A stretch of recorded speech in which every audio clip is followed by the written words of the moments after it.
Lights, camera, action. The Fort Smith Film Festival expanding this year, and it's going to offer more than ever before. We're going to talk about it on today's Know the News.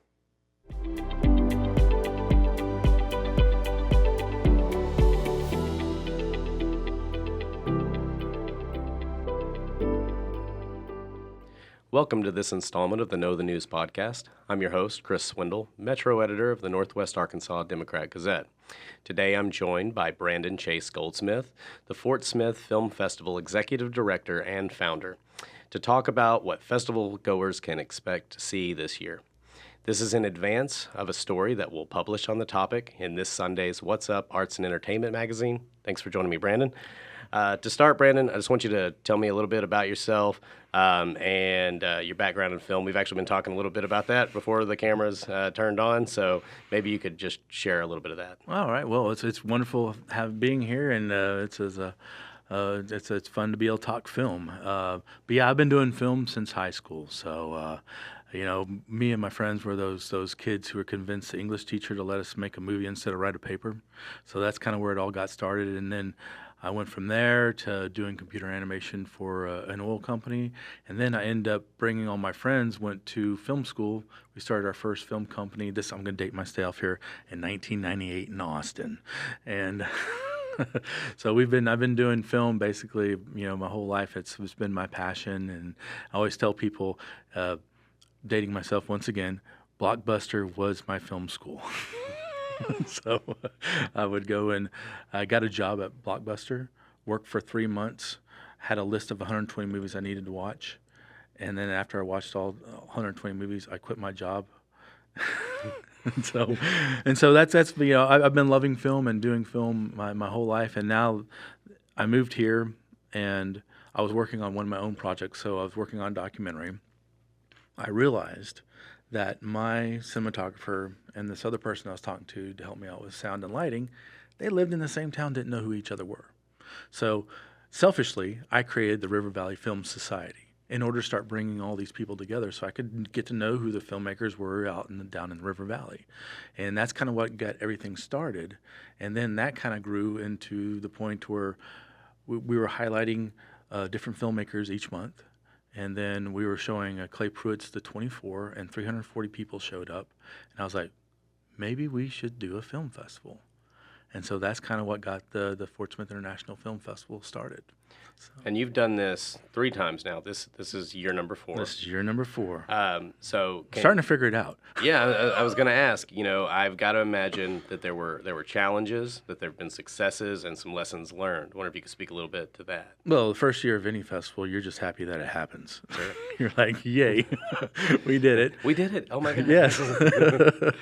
So yeah, that first year it was great to have that happen, and then you start figuring out not only just trying to do the festival, you start figuring out what your identity is. And one of the things that we like to pride ourselves on is showcasing films from our region. Yes, we're an international film festival. We have brought in had films submitted from over 80 different countries. But what I think helps grow a film culture is not only to try to help grow the local people, but to show them films from around the world and bring films here, and then we all learn from each other, right? And then so our identity is kind of like, how do I grow this region?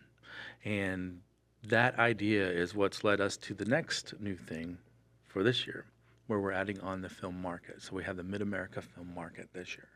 And the idea is, if you want to grow a film community, they need to be able to do it for a living. And so this will start bringing in opportunities where they can talk to distributors, buyers, so they can possibly sell their movies. If you can sell your movie, you can make a living doing a movie, which means that you can start hiring crew and paying crew, and then that starts, you start creating an economic ecosystem. And so that's kind of this next step. So kind of like the first year of the festival, I'm on my first year of the market. So I'm like, let's see if we can make this market happen. So it's a kind of a new little addition that we're adding on to the festival this year.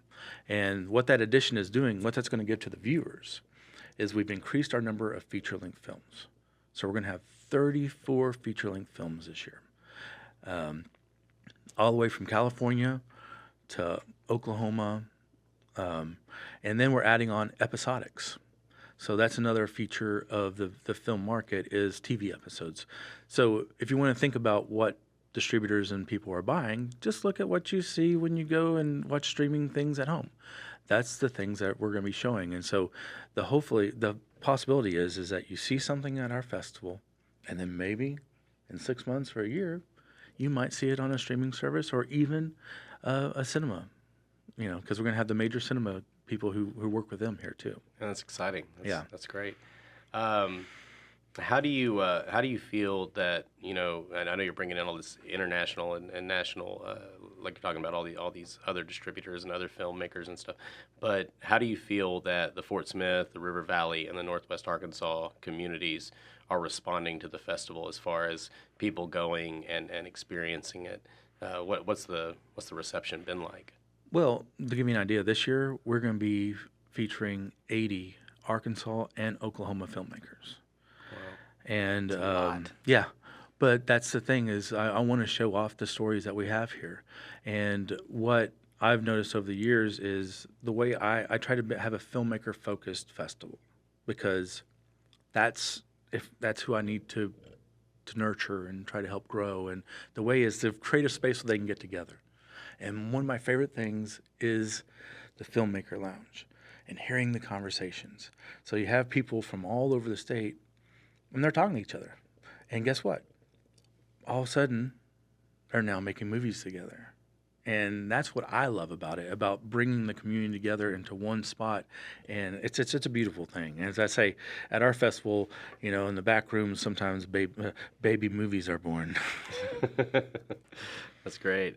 Kind of feeding off that, when people think filmmaking, I think a lot of times, even if you're from around here, you don't immediately think Arkansas or the River Valley or Northwest Arkansas, even Oklahoma. But there are a lot of movies and shows, films that are being put together around here. There is that scene. True Detective filmed here a few years back. The film Sovereign was shooting up here. There's a film, I don't know the exact name of it, but it's shooting in Fayetteville this week, and I think down in Van Buren in a week or two. So what do you see in terms of trends of filmmaking in this region and the state at large? What I've seen and what I love is we have an alumni section of the festival. And so what I've seen is I've seen filmmakers who have started off on shorts and are now making feature films. So one of the guys who was doing shorts just finished a feature.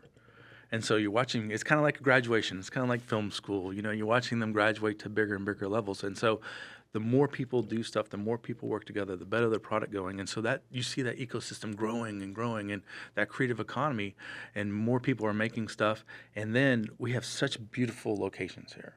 I hear when someone comes here and shoots, they just love being able to shoot in Arkansas because it's just a beautiful place to shoot. And we have, like the film you're talking about that's about to come down to Van Buren. We have wonderful historic downtowns that people can use in their films. Oh yeah, well I think it's a Western, and they're gonna bring dirt in and put dirt all over a section of the street that they're gonna close off for a week. And you think about the architecture down there, you think about what it looks like down there, and you go, yeah, that would transport me back in time. I would be back in maybe the Old West or slightly thereafter. So. And Fort Smith the same way. I mean, there's parts of town where it looks very old, and it really could transport you back in time. We're going to take a quick break and stay with us. If you're enjoying this podcast, consider a newspaper subscription to the Northwest Arkansas Democrat-Gazette or the River Valley Democrat-Gazette. We have a special offer for our podcast listeners, so visit nwaonline.com/NWA podcast to get started. You can also click the subscribe button on our websites, nwaonline.com and rivervalleydemocratgazette.com, or call us at 479-684-5509 and be sure to say that you're a podcast listener. Now back to the show. All right, so we've already talked a little bit about this year's festival, 34 new films, the vendor market, some TV episodes. You got a lot of stuff coming. Are there any specific films or events? I mean, you said the vendor market for one, but are there anything else that you're just like, I'm really excited about this particular film or this particular event or anything like that? Yeah. So to give you kind of an overview of the whole thing, we're going to show 201 films this year. So it's more films than we've ever shown, and so we're going to be in 2 locations. So we're going to be at Temple Live, and we're going to be over at the Bricks. And as part of that, we're having what I call our off-site and pre-events. So we're going to be having, we're actually going to have on Wednesday before the festival starts, we talked about Van Buren, we had some paranormal films made at the King Opera House, so we're going to show those. So we're going to have a paranormal night on Wednesday before the festival at King Opera House. The Fort Smith is, we have General Darby there. General Darby died in northern Italy. Well, we have twinned with the city where he died in. And the same day that he died, 24 Ranger Mountaineers died in a duck boat accident. And the people up there have done a documentary on that, and they're bringing it to our festival, and it's going to be their first time, the people from northern Italy coming to Fort Smith, and we're going to show that at the History Museum. So we kind of have some pre-events there. And then on that Thursday, I'm doing a thing with Fort Kids Museum that they're going to build in Fort Smith. I found a thing called Toy Cart where they were getting these toys together for a children's hospital. So I try to find films that kind of connect to groups around, and so we're going to show that at the bakery. And then for the first time, we're going to have films down in Greenwood at the pavilion in Greenwood, because we are the River Valley Film Society. So I try to make the festival as much as I can represent that, and so that's one of the exciting things I'm excited about having is all those different locations. And we've expanded our high school. Instead of just having a high school block of films where the high school, we're actually going to pretty much have a high school film festival at Northside on Saturday. And we're going to be showing international high school, national high school, and regional high school. And so, we're talking about growing things. If we can get high school kids excited about making film and having their own festival and celebrating them, that's where we build that from. And so those outside events have me real excited and trying to bring in the community from all over. And then when we have the festival, I know a lot of people, with today's attention span, a feature-length film, sometimes if they don't know who it is or whatever, do I want to really spend some time on that? The majority of our films, we probably have close to, once we take out the high school and other stuff, we probably have around 90 short films. So do you like comedy? Do you like action? Do you like sci-fi? Come out and just watch a short film. They're 10 to 20 minutes long. You don't have to, it's not a huge commitment of time. And that way, if you're like, it's something you're interested in, but you may find something that, oh my goodness gracious. And that's the fun thing about the short film format is, so what we do is we have blocks of films. So we may have like 5 or 6 comedies, and then you can come in and watch those and be like, oh, let's check out, some action films, and you can do some shorts. But then on top of that, we have all the features that are going on at the same time. So it's a fun mix for basically whatever kind of film you like. And you were telling me before we got started about a special guest speaker this year, keynote speaker. Mm-hmm. You want to talk about him a little bit? Yes. So one of the things that we're looking at doing as part of the market is we want to embrace new technology. It's coming. AI is coming. AI is here. And, what better way to embrace it by bringing in a keynote speaker who knows and can speak on it. So we have Matthew Loon. So he started off on The Simpsons. He ends up going to Pixar. He's worked on every single Toy Story, Ratatouille, Monsters, Inc. His wife is an associate producer on Inside Out 2. And what he's going to talk about is what's going on right now with AI, is what was going on in the 90s when they're first going to computer animation.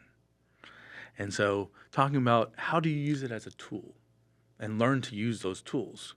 And yes, AI is not doing great things right now, and those things will get litigated out over time, but if you don't start learning how to use them as tools, then you may get behind. And that's what happened to some animators in the 90s, is people got left behind because they didn't want to go to the computer side of things. Oh yeah, you've got to adapt. Anybody anybody in the news business is very well aware of they have publish or perish in the academic world, and we have adapt or die in the news world.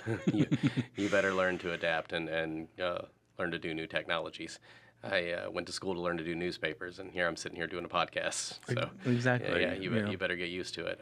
And yeah, AI is coming for sure. And there's I think every industry is going to see it having an impact. So it is a question of how to use it as a tool and mitigate the risk and things like that. So it'll be interesting. I'd love to be in there for that conversation, hear what he has to say. Yeah, well, what's great is he's spoken to like all the major tech companies, right? So like this is not only just a conversation for filmmakers.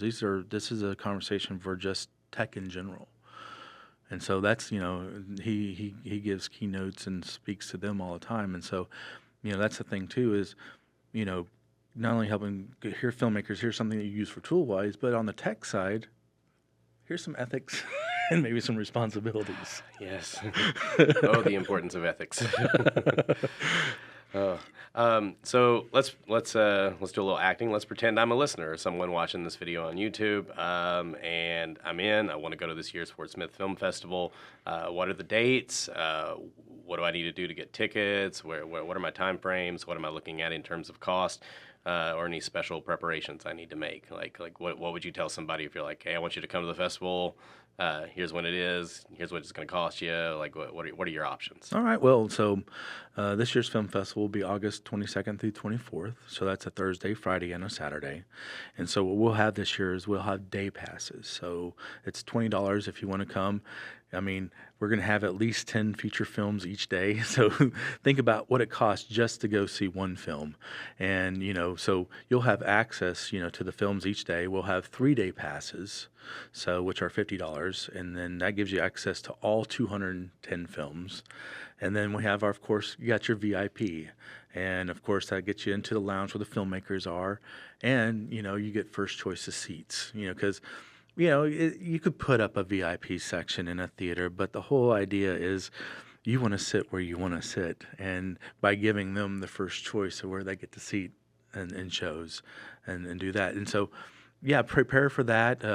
You can go to fortsmithfilm.com to get it. And during the month of July, we're doing an early bird special where everything is 20% off. So if you're trying to make some plans for August, you can go ahead and make them now and save couple dollars and go ahead and get your passes or that. And one of the things that you'll get to see is by us bringing in and doing these extra events, we have some special parts of the films. We're going to have one film that's going to be probably the last time on screen for Sidney Poitier. We have Louis Gossett Jr.'s last probably time on screen. It's a movie about dementia in the African American community. If you're a Trekkie, we have I am. One of the main stars from the TV series Discovery is a star in one of the films that we're going to be showing. If you're a country music lover, we have a really interesting film because when I talk about the interesting stories that we have here in Mid-America, in Joplin, when the tornado hit, all these kids told stories about butterfly people rescuing them. So these people did a documentary interviewing these kids who saw these butterfly. Well, Tracy Lawrence wrote a song about it, too. So Tracy Lawrence is in this documentary, and where else other than this part of the country, do you get a movie about, tornadoes and butterfly people? I don't know where else in this world you would get that particular combination. It's very unique. Yeah, and so just go. All you have to do is just go to fortsmithfilm.com. You can get your tickets there. We'll also have some special rates on hotels. So if you want to come in and stay for a few days, we'll have some good rates for you at some downtown hotels. All right. Well, the festival sounds like a lot of fun. I hope you have a successful year, trying some new things this year. I hope it goes well. Thanks for joining me. I really appreciate it. I appreciate you having me here. In other news coming soon, Tracy Neal writes about how the city of Little Flock recently had to demolish its city hall after realizing the damage to the building was too great to repair after the May 26 storms. Thomas Ascente gives an update on plans to add more space to the Centerton Police Department. Tom Sissom introduces us to Joe Lloyd, the new CEO of the Jones Center in Springdale. Stacy Ryburn explains how the city of Fayetteville is considering significantly raising fees it charges to developers.